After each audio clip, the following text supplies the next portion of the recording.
हाय कमर लचके मुरी भारी गगरिया कैसे ले जाऊं का संदेशा लेकर आए आज बदलवा पारे। ये निम्मी है, हिंदी सिनेमा की मशहूर अदाकारा निम्मी। क्या आपको मालूम है कि इन दो गानों में अभिनेत्री निम्मी इतनी शोख और खूबसूरत नजर आई थी कि इस फिल्म के प्रोड्यूसर डायरेक्टर और उस दौर के जाने माने फिल्मकार महबूब खान उन पर लट्टू हो गए थे। नहीं मालूम? कोई बात नहीं, हम बताएंगे आपको। आप बस कीजिए थोड़ा इंतजार और देखते रहिए ब्लैक एंड व्हाइट।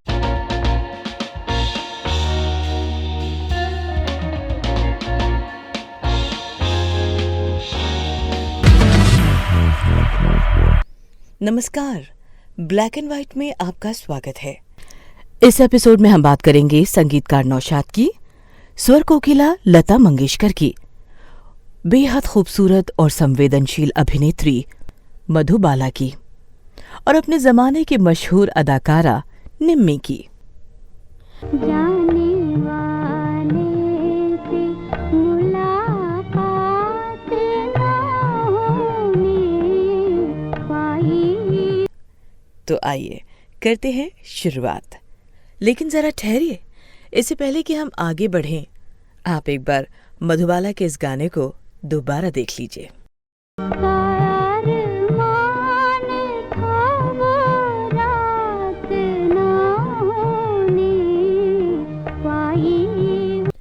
ये गाना है लता मंगेशकर का, फिल्म अमर का, जो आई थी 1954 में।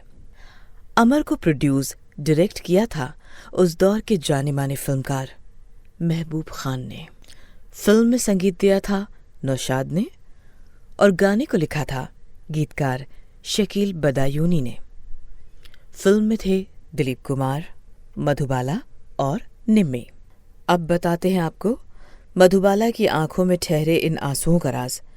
दरअसल मधुबाला की आंखों में आंसू तब आए थे जब इस गाने की शूटिंग के पहले संगीतकार नौशाद ने इस गाने की ट्यून मधुबाला को सुनाई थी और साथ में थे गीतकार शकील बदायूनी, जो मधुबाला को गाने के बोल बता रहे थे। जाने वाले से मुलाकात ना हो पाई। जाने वाले से मुलाकात ना होने पाई। नौशाद की ट्यून और शकील बदायूनी के शब्दों का असर ऐसा हुआ कि मधुबाला की आंखों में आंसू आ गए। कहा जाता है कि इस गाने की शूटिंग के सेट पर और इसके बाद के सीन्स में पूरे समय मधुबाला की आंखों में आंसू जमे रहे। फिल्म की कहानी के हिसाब से सीन ये था कि दिलीप कुमार घर छोड़कर जा रहे हैं। मधुबाला दुखी हैं। वो नहीं चाहती कि दिलीप कुमार यानी कि अमर घर छोड़कर जाएं। इसीलिए वो उन्हें मनाने उनके पीछे पीछे घर की सीढ़ियों तक आती है और फिर ये गाना गाती है। जाने वाले से मुलाकात ना होने पाई। कहा जाता है कि इसके बाद का जो सीन था, उस सीन में भी मधुबाला की आंखों में आंसू थे। शूटिंग के बाद जब ये सीन डायरेक्टर महबूब खान ने देखा तो गुस्से में आ गए। उनके हिसाब से इस सीन में मधुबाला की आंखों में आंसू नहीं होने चाहिए थे। उनका कहना था कि इस सीन में मधुबाला के आंसुओं का क्या काम। दिलीप कुमार भी वहीं मौजूद थे। फिल्म में तो वो मधुबाला के हीरो थे ही, उस वक्त रियल लाइफ में भी वो मधुबाला के इश्क में गिरफ्तार थे। यही वजह है कि दिलीप कुमार ने डायरेक्टर महबूब खान को समझाया कि मधुबाला के इन आंसुओं से सीन और अच्छा हो गया है। बाद में डायरेक्टर महबूब खान ने शूटिंग के क्लिप्स देखे तो उन्होंने भी कहा, हाँ, मधुबाला की आंसुओं की वजह से सीन बढ़िया हो गया है। तो ये कमाल था संगीतकार नौशाद का और स्वर कोकिला लता मंगेशकर का। अब आते हैं इस गाने से जुड़े संगीतकार नौशाद और स्वर कोकिला लता मंगेशकर पर। जानकारों का मानना है कि संगीतकार नौशाद ने लता मंगेशकर से जिन 2 फिल्मों में सबसे खूबसूरत गाने गवाए, उनमें से एक यही फिल्म थी अमर और दूसरी फिल्म थी उड़न खटोला। अमर और उड़न खटोला में नौशाद का मतलब था लता मंगेशकर और लता मंगेशकर का मतलब था नौशाद। स्वर कोकिला लता मंगेशकर ने एक बार संगीतकार नौशाद के काम करने के तरीके के बारे में बताया था। उन्होंने कहा था कि गाने की रिकॉर्डिंग के समय यदि टेक ओके भी हो जाता तो नौशाद स्टूडियो का दरवाज़ा बंद कर गाने को चलाते, उसके आगे पीछे देखते कि गाने में कहीं कोई कमी तो नहीं रह गई है, कुछ छूट तो नहीं गया। अब आते हैं अमर के लता मंगेशकर के दूसरे गाने पर।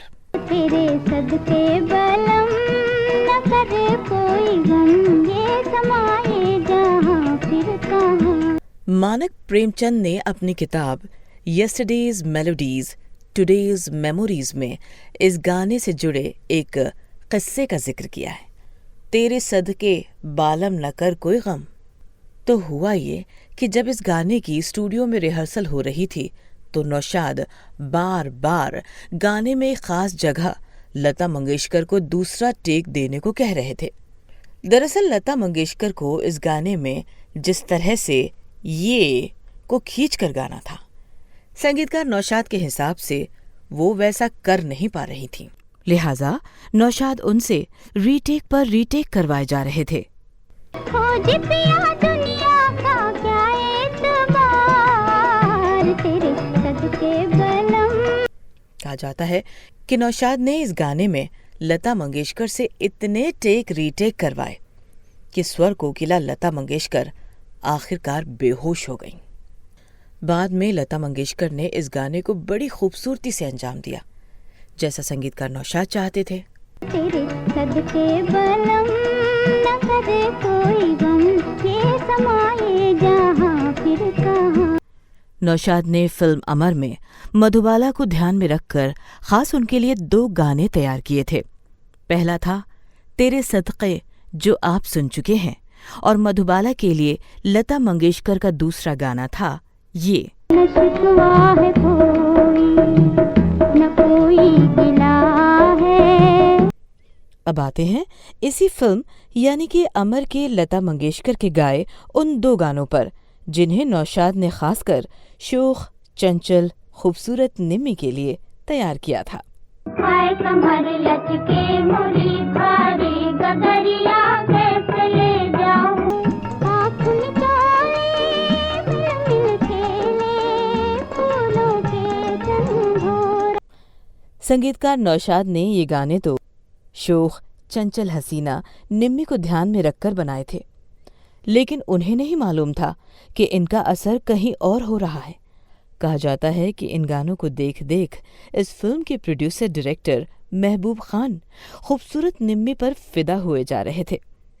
फिल्म पत्रकार राजू भारतन की किताब नौशाद नामा में इसका जिक्र है। तो आज इस एपिसोड में बस इतना ही। अगले एपिसोड में किसी नई कहानी को लेकर हम फिर होंगे हाजिर। तब तक के लिए हमें दीजिए इजाजत। नमस्कार। कमर लचके मोरी, हाय कमर लचके मोरी भारी